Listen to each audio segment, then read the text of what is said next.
Howdy, guys. Welcome to Cliff Notes and welcome to night number 61 of the overnight feed recaps for Big Brother season 25. Welcome to a new work week. Welcome to Monday. Welcome to Veto ceremony today. Yeah, there's a little uncertainty with regards to the veto ceremony, so it's going to be interesting to see what happens today. So let's talk about that. Let's talk about all of the feeds that took place yesterday, last night, etc. Just as a bit of a refresher, Felicia and Nicole are on the block right now. Cameron holds the veto power. The big question this morning, the big question all through last night was it all came down to this. Is Cameron going to keep the nominations the same? At which point Felicia should certainly be the target to be sent out the door. Or is he going to get a little fancy, use that veto, burn it a hole in his pocket, around his neck, whatever you're going to say, use that veto, pull Felicia off, put Corey up on the block, potentially send Corey home as a backdoor option. That's the big question. That's what was talked. Everything else was talked about yesterday doesn't matter. The big question, does that veto get used or not? I thought it was going one way. Now it's going the other way. So let's talk about it and see what we think is going to happen today, which translates to what's going to happen Thursday. All right, so let's get right into the feeds. First of all, we'll start off a little earlier yesterday. Bowie Jane talking to Matt, saying that Felicia had told her that she knows that Cameron and Bowie are working together, which is true. But if I'm Felicia, why are you saying this to Bowie Jane? It seems like in saying this, and Bowie Jane says, she's kind of annoying. That's annoying when she tells me that. When you give information like that, say, I know the two of y'all are working together, it just almost makes that person feel like, well, she knows too much. Maybe it's time for her to go. If she's talking about us working together, is she saying because she sees us as a threat? So maybe we just need to send her on down the way. Sometimes when you know information like that, who's final twos, that kind of information, hold it close to the vest. Felicia didn't do that. She told Bowie Jane that. I think it's just going to distance her, push Bowie Jane a little further away, which if she needs the votes comes Thursday, Bowie Jane could be the swing vote. So I'm not sure that was the best conversation to have, but she has let Bowie Jane know that Bowie and Cameron are tight with each other. All right. We've got Corey talking to Nicole, saying that he had a relationship with both her and Cirie before he even started hanging out with America and had the showmance and all of that. And he's telling her, he's saying, look, at some point, America and I could be on the block. And if that's the case, I want to stay. In other words, not really throwing his showmance under the block, but certainly letting her know that he wants to maintain relationships with Nicole and Cirie both, if it comes down to it. So just kind of getting all his eggs in a row for a little bit later. Now, during this conversation, he also talked to Nicole a little bit about having a bit of a working relationship between her and Corey and America. So again, Corey trying to make sure that all of his relationships stay tight beyond just him and America. All right, we've got Matt talking to Bowie and saying, look, if Felicia stays this week, if we don't send her home, she's definitely going to be going after Cameron next week. And I think that's probably the case based on the way Felicia's been talking about how much she's upset with Cameron. If Cameron wants to go through with this backdoor and send out Corey instead, he's going to have a huge target in the form of Felicia coming after him. Now, can she win HOH? Who knows? The next HOH could be slip and slide. There's certainly been a lot of talking about that. I'm not giving Felicia a whole lot of chances to win slip and slide, but it could be something else. If he sends Corey home, if he keeps Felicia, Cameron's got some damage control, if he even cares about damage control, but he probably would need to go to Felicia and say, look, you were never the target. I just had to say that because I couldn't have any chance that it was going to get out, and just BS his way through the whole thing. So, Matt's warning Bowie that, Felicia's going to be coming after Cameron if she doesn't head out the door right now. All right, we've got Blue. She continued to pitch, and I'm not going to go over all the conversation. She talked to Matt and Jag. She talked to Cameron for a long time, continuing to push this idea that you could put up Corey right now. At one point, Cameron said, I wish you'd told me this a little bit earlier, how on board you were and that Corey's coming after me, and all the stuff that Blue is spinning. So we know she's on board to not send out Felicia, but to send out Corey instead. But she didn't have the power by herself this week anyway. All right, now, again, later on, if she ever gets HOH, we know who her big target's going to be. All right, we've got Matt and Jag talking to each other. They're in a bit of a quandary. These two guys, they're tight. They got a final two with each other. Whether the Minutemen, haven't called them by alliance name for a while, but they're tight with each other, but not necessarily on the same page with this idea about potentially backdooring Corey. Matt certainly seems more for it than Jag, who is very much opposed to it. So a little battle of the wills between those two. But Matt and Jag are talking. Matt's wondering if keeping Felicia until jury would maybe help them because he feels like she would probably vote for either Matt or Jag if it came down to a jury vote for the final two. She said that she wants one of them to win, or Suri or McCole. So Matt's basically saying, if we send Felicia home now, she's not on jury, and having her on jury could help us, Jag. So just keep that in mind as we debate what we're going to do this week. So Matt's pointing that out. But later, at the same time, Matt's also pointing out the other side of it. I think Jag said, well, what are the negatives to sending Corey out and keeping Felicia this week? Or what's the negatives to keeping Felicia? And later says, well, if that's the case, if we do get rid of Corey and then we go after Cameron or someone else goes after Cameron next week, so suddenly you and I are the only two guys left in the house. And these ladies could team up against the two of us. They certainly see us as big threats. They could team up, get us out the door. Two guys, all the ladies may be a little bit of concern with that as well. So they're looking at both sides. Jag is talking about saying Corey and America are nervous because Matt and Jag spent so much time the night before up in the HOH room talking to Cameron. They recognized it. So now they're a little bit nervous about what kind of conversation has been taking place. At the end of that meeting, they had said, all right, Matt and Jag and Cameron had agreed that they were going to tell Corey and America. It was just trying to make sure that they were all on the same page about going after Felicia and all that. If they talked to Blue, they were going to say they were all on the same page about Corey being a threat and all that. So they've got some stories, but the end result is Corey and America a little bit nervous because they see how much time Matt and Jag and Cameron have been spending with each other. Jag's going to talk to Corey and America as a result, and again tell them that they were just trying to convince Cameron that Corey isn't a threat in the house, that Corey's fine, shouldn't be touched at this point in time. Not. If I'm Corey, I'm going to be a little bit nervous if Jag comes and says, "Yeah, we convinced him that you're not dangerous." They'd be a little bit more nervous, but that's their plan. All right, we've got Felicia fighting for votes all day yesterday. She told Bowie Jane that she's working on Matt and Jag for votes, and that Suri had said that she would give Felicia her vote if she can get 4 votes, counting Suri. Felicia also told Suri that Blue would vote to save Felicia if she has Matt and Jag's votes. And Matt's telling Bowie Jane that Felicia had told him that Bowie wants Felicia to stay in the house, that Bowie Jane needs Felicia to stay in the house. None of that necessarily true. It happens all the time. A person fighting for votes says, oh, so-and-so said they were going to vote for him to save me. So you're kind of it. You're the deciding factor. Well, the reality, there's a lot of people who don't want to say, no, I'm not voting for you. So instead they say, well, if you can get enough other votes, then I'm on board with you.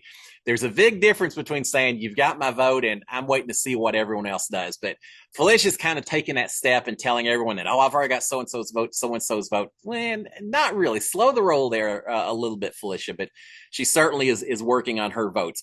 All right. With that being said, we have a new Final Two alliance. Yeah, we got a few of them set. We got a lot of them sitting out there already.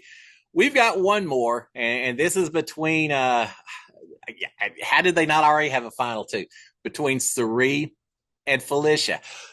Yeah, now not necessarily on the best of terms. Now Felicia's been warning a lot of people this week that don't trust Suri too much. She'll throw you under the bus if she gets a chance. Doesn't mean that she isn't still fighting for her votes, and part of that is with Suri. I think she understands that no matter how much she mistrusts Suri or distrusts Suri, that Suri may be the key to staying if that is going to happen. So she has kind of smoothed things over with Suri. They've identified that there's other people that are bigger targets than the two of them. Why are people going after them? So they have formed a Final Two alliance. They're calling themselves the Bookends. Is it too serious? I don't know. I'm just not buying it. I don't think Suri trusts Felicia. Felicia certainly doesn't trust Suri. Short term, would they watch each other's backs? Maybe, as long as they feel like they themselves are threatened.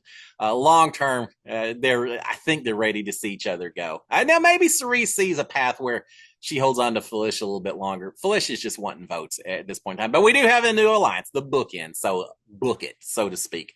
All right, let's see. What else we got? Jag talking to Corey and saying that Matt and Jag, this is his follow-up, talking to Corey, saying, look, we were up there last night talking to Cameron. Yeah, you saw it, but we were talking about the fact that that that you're fine, that we're all on board, we're all on the same page, just making sure that Cameron doesn't have any reason to suspect you or America or anything else. So he's trying to make Corey a little less nervous. Corey is saying, look, I'm leaning to, he says all that. Jag tells out to Corey, and Corey says, I'm kind of leaning towards maybe sending Cameron out the door. If Cameron's targeting myself and America, then why shouldn't I be leaning to maybe getting him out? So he's letting Jag know that, all right, if y'all are convincing him of that, then that's fine, but it doesn't make me feel a whole lot better just yet. They're talking about them needing to come together as a group and deciding who to go after next week. Corey saying, maybe keeping Nicole is in my best interest, but it may not be in y'all's best interest. Me sending out Blue may be in my best interest, but not in y'all's best interest. So we have to come together. And Corey tells him, says, look, it's one thing to say we're not going to come after each other. That's kind of a given. Is it? Maybe not so much. But Corey's saying it's one thing not to come after each other, but we also shouldn't be going after each other's people and picking each other's people off to make the individual weaker. We need to see if we can come up with some common targets going forward. So we need to talk about that. And Jackson, yeah, no, I agree, and it is a valid point. So they have that. As far as talking about who they would go after next week, Cameron's name came up, Suri's name came up, Blue's name came up, Cole's name came up. A lot of scenarios out there based on who goes home, who wins HOH. We'll talk about that a little bit going forward, because Cameron certainly asked Corey about it and is not real sure where Corey's mind is, which is going to lead to what kind of decision Cameron may make a little bit later today. All right, we've got Corey and Cameron talking to each other. One of a couple of conversations. Corey is saying that he feels pretty good with everyone. He's on decent terms with everyone in the house right now. And he tells Cameron, he says, look, next week, I'm going after Suri and Nicole. That's my target, who I'm going after next week. Again, he knows that Cameron's a little bit worried about Corey. So Corey's trying to calm those fears down. Nicole and Suri, that's my target for next week. Later, Cameron tells Matt, says, yeah, it's BS. I don't believe that for a second that he would go after those two people. So they're going to have a discussion about that later. Corey is saying that if he still feels good with everyone next week, if he's still on okay terms, that he just doesn't want to make waves, that he'll go after Suri and Nicole. He is mentioning that if he didn't do that, if he didn't go after Nicole and Suri, if he wanted to make a more ballsy move, then that would involve going after Blue instead, which everyone assumes he's going to do. And Corey's saying, yeah, I see that, but it's a little more ballsy, a little bit bigger move if I was to do it. And if I did, it would be going after Blue instead.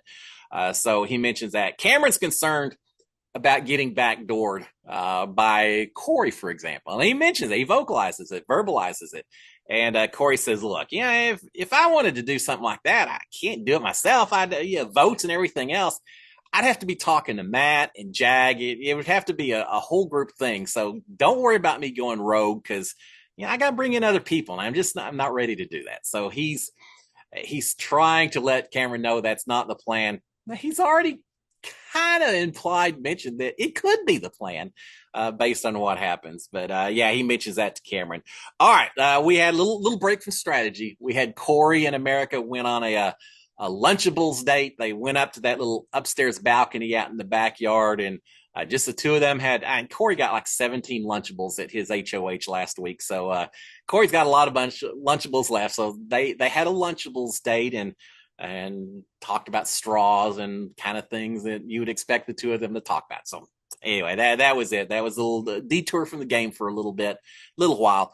And now back to the game. We got Matt and Cameron talking to each other. Remember, Matt's kind of on board with what Cameron's proposing with this backdoor. Matt's saying he's on board to backdoor Corey, but they are wondering why Jag is so insistent that this shouldn't happen.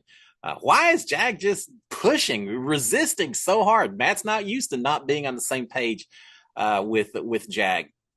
And Cameron's asking Matt, saying, does Jag have some deals with Corey in America that maybe you don't know about, Matt? And Matt says, well, we're supposed to be tied. He's supposed to be number one. I don't think so, but maybe. Well, yeah, Corey's in America. They've talked a little bit with Nicole, with Sari. So just like everyone else in this house, a few different relationships and agreements, but Matt and Cameron certainly are wondering about that just a little bit.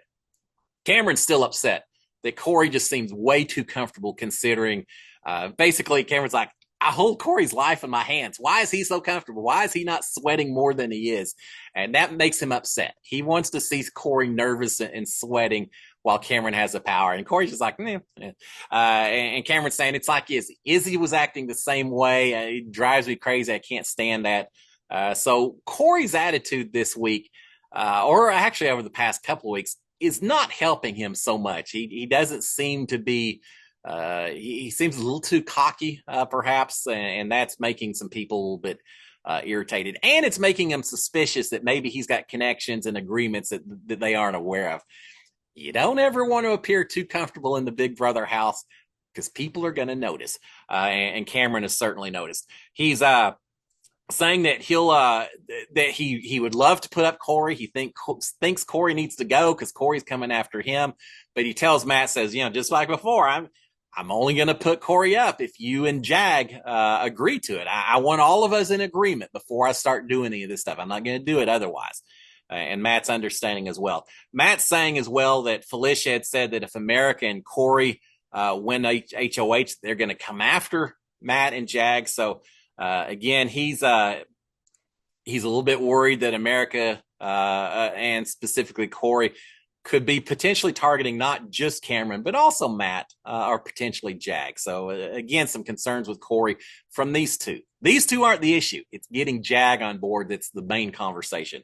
All right, we've got Matt talking to Sari, telling Sari that Corey, he didn't say that there's been really a discussion point. He just kind of hints around and says, there could be a plan to backdoor Corey. That would be an interesting. I don't know that there's anything in place. It's just, I can see people coming up with something like that. So he's very much not saying that there's been a discussion, just letting Sari know that it's not beyond the realm of possibility that there could be a backdoor taking place this week. But he also tells her, says, don't tell anyone, don't be out. Please don't say a word.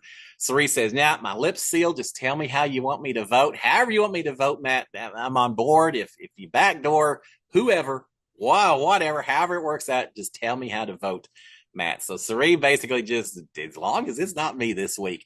He's letting her know without giving her the whole scoop.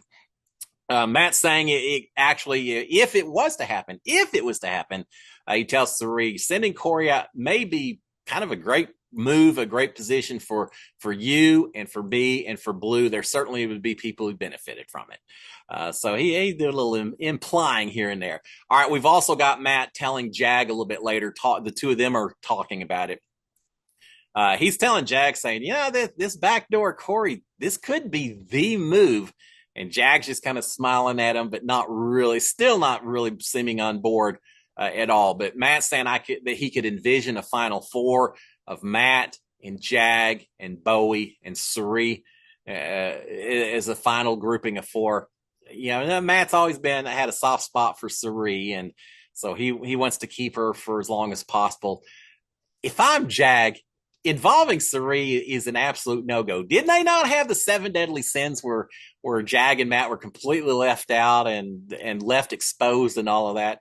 At least Matt has a connection with Sari. Jag doesn't have that same level of connection. If I'm Jag, there's no way I'm going forward with this. But Matt is pushing it. We could have 4 right there that'd be kind of interesting. If they could make it happen, it'd be fantastic for Matt and Jag, because I certainly don't think that Suri and Bowie Jane are going to be the dominant competitive threats at the very end to determine the last bit of the game. But I don't think we're going to see these four at the end. But Matt's thinking ahead, figuring out his dream grouping as well, and telling Jag about that. Again, Jag just does not seem to be on board with this whole idea. So we have that. Now, eventually, Blue comes in, joins the conversation. So it kind of shuts down a little bit. But Matt is talking a little bit about Backdoor and Corey. But a little bit like Suri, he is not making it sound like this was the thing that he and Cameron talked about, that it's any formal plan whatsoever. At one point, Blue says something, oh, how'd you come up with it there? Who's proposing this? And if I remember, Matt says something like, it just came to me last night. Just thinking about different options. That's all it is, just different options at this point. So he's very much downplaying the validity of it so far. But of course, Blue's all on board. As soon as she hears that there's a possibility, she's gonna be running with that. All right, we've got that taking place. The feeds were down for a couple of hours last night while Cameron and Matt and Jag and Blue watched the Exorcist movie that we had the Veto competition tied into and all that. Cameron got to pick 3 people to go see it with them, and so we picked these 3. I think they saw it up in the HOH room. Blue said she wasn't really into horror movies and all that, and it was kind of scary and all that. When I was at that house, they could have shown a movie on cheese making in German language or something. It wouldn't have mattered. You could show just a couple hours worth of commercials on TV, and I would have been all on board just to have some kind of distraction from the day to day of the house. Man, I would have loved to have seen any movie. Again, give me the worst movie possible. I would have loved to have watched it inside the Big Brother house. But yeah, she's saying it's kind of scary. Not really my thing, but still nice to get up there and watch it. So they did have their movie watching that for a couple hours. Enjoyed that. All right, we've got Jag talking to Matt some more. He's telling Matt that right now he believes, as much as Matt wants to send Corey out the door, Jag's saying, I feel like Corey may want to take us farther than other people in this house right now. And he's going over all the people in the house. He's saying, I think you and I, Matt, are probably good with just about everyone except maybe Nicole, and we don't know where she would go. Maybe she would come after us. He said, but I think everyone else is going to go after Blue or Corey or Cameron, that we should be good, Matt. We don't have to worry about that right now. So they're talking about that. And Jag's pointing out something that I think is very valid. He's saying, look, if we backdoor Corey, we not only lose Corey, who right now is supporting us, at least right now he's supporting us. He says, we not only lose Corey, but we lose America as well. There's no way America's going to come with the 2 of us if we backdoor her showmance. So we've lost 2 votes. We've lost 2 people in terms of support and everything else if we make this move. And then Jag finishes up or also adds in, says, look, Corey leaving is great for Blue. We know she wants Blue gone. So it's great for her, but not necessarily great for you or me or even Cameron. He says Cameron may think he wants this, but it's not going to be as good for Cameron as he thinks. And so really, we're just doing all of this for Blue's benefit, and that's it. Well, now, from Matt and Jag's standpoint, I tend to agree with what Jag is saying. From Cameron's standpoint, it's a little more, there's more incentive to maybe go ahead and get Corey out. Because Corey is going to potentially come after Cameron. The problem with Cameron, though, is there's a lot of people that are potentially going after Cameron. Corey might be coming after him. Felicia certainly is going to be coming after him. Cameron has done what he can to consolidate power, but when you've won this many HOHs, you can't get everyone out of the house that potentially is going to target you. And so Jack's saying, why do the work for Blue? We're safe. It's not going to really help our game right now to get Corey out the door. All right, we've got Corey out in the backyard playing pool by himself, wearing bathrobe. Everyone wears bathrobes in this house this season. I don't remember us ever doing that, but he's wearing his bathrobe. He's just talking to the cameras. He's saying that he really needs Cameron and Blue both gone out of this house. That they're his 2 biggest threats, and he's just not sure how to get there right now. He mentions that he is feeling safe for a couple of weeks, not any longer than that, but at least for the next couple of weeks, he thinks he's safe. You may not be safe for the next 8 hours, Corey, much less any longer than that, but he feels safe for a couple of weeks. He's thinking that Cameron and Matt and Jag, as much time as they've spent together, They very well could have a final three at this point in time. Ding, ding, ding. Yeah, you're right, Corey. You're picking up on it. So he is a little bit worried about that. He feels like things are getting a little uncomfortable. Things are feeling a little bit shady in some ways.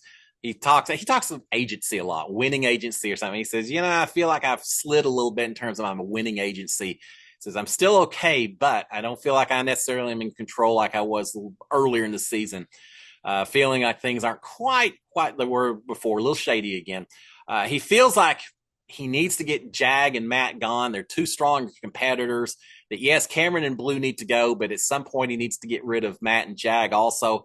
He actually wants Matt out more because I think he feels like Matt has tighter connections with everyone. But he's also saying to the cameras, but I think Jag has to go first because Jag's the better competitor. In fact, Corey's saying at the end of this thing, he feels like he can beat Matt in most of the competitions to make it to the end. He's not as certain about Jag. Maybe. It depends on mental versus physical competitions, Corey. And I know I went through the same thing while I was in the house of, I thought I could beat people at mental competitions, the physical competitions. You gotta gauge that as well. So he's feeling like he could beat Matt, and Jag probably needs to be gone before, with regards to those two. He is thinking that Matt and Jag are, at least for now, kind of bigger targets for other people in the house. So he doesn't necessarily want to get rid of them right now because he feels like the two of them are a bit of a shield for Corey in America, and perhaps keeping Corey in America from going on the block right now. So we get a little insight into what is going through Corey's mind, which is basically that he's nervous, that he's going to work with Cameron, Matt, and Jag, but eventually he wants them all gone because he's worried about all of them in terms of competition and threats and everything else. All right, we've got Cameron and Corey talking to each other. They talked earlier. Now they're going to talk together again. This is in the bathroom downstairs, middle of the night, conversation going on. Still up in the air what Cameron's going to do. So an important conversation. Cameron's telling Corey that, you said that maybe you'd go after Blue as your ballsy choice and everything else. He said, you got to know that if you go after Blue, that's like taking a shot at Matt or Jag. You're really kind of declaring a little bit of a war if you do something like that. And Corey's saying, yeah, I understand that. And I said before, I don't want to make waves. And that as much as I'd love to go after Blue right now, Cameron, in the end, I'm not certain I'm in the position to do so. He says, so, yes, I'll go after Blue, but not until later, not until I'm in a little bit better position. I'm not ready to make that ballsy big move right now. It's what he's telling Cameron, because he just doesn't feel comfortable enough to do something like that at this point in time. Cameron at one point says, you said you're going to put up McCole and Sari as your targets if you got HOH.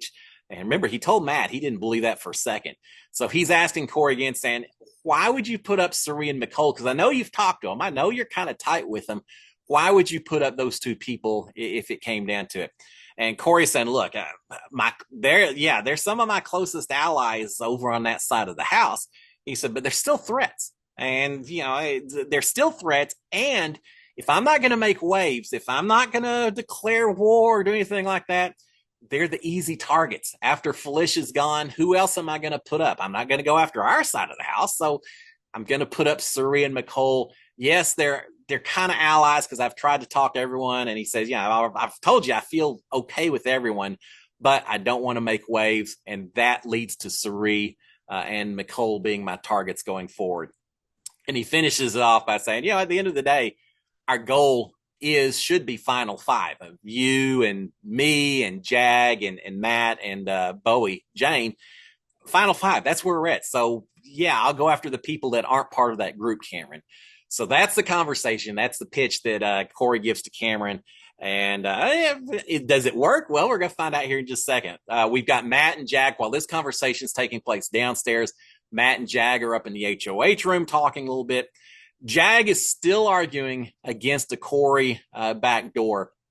He's telling Matt at this point in time, saying, look, I understand you think Corey's a threat, but I truly think that Blue is a bigger threat than Corey is to us right now. And if we get rid of Corey, Blue could come after us. And so we just need to be careful, Matt, about what we do. Well, with that being said, eventually Cameron finishes this talk with Corey downstairs. Cameron immediately comes upstairs to the HOH room where Matt and Jag are talking. So now we've got the big conversation. These three guys, what are we going to do? Cameron said he's not going to do it with both these guys not being on board. So we're going to stay with Felicia as a target, or we're going to backdoor Corey. They start talking about it, and eventually Cameron says, look, I'm putting down my weapons. I'm going to trust you two guys. Keep it the way it is. Go after Felicia. He says, I'm not going to make the move. And in fact, he says that he feels like keeping the target as a Felicia is a way to build more trust with Matt and Jag. He says, there's a part of me that really wants to go after Corey, but if y'all aren't all on board, just to show you how much I trust you, I'm not going to do anything by myself. We're going to decide as a group. And if you aren't on board, we're going after Felicia. That's all it is. And so that's what we're going to do. Jag's kind of firming up or helping support that decision more by saying, look, if it comes down to it, Corey will listen to us. He thinks he's part of our group. He kind of is part of our group.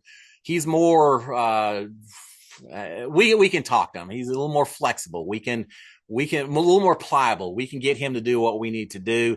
He says, we can talk to Corey. We can talk some stuff into him. He said, Blue, we can't do that. Blue is bound to determine she's going to do what benefits her, and that's all there is to it.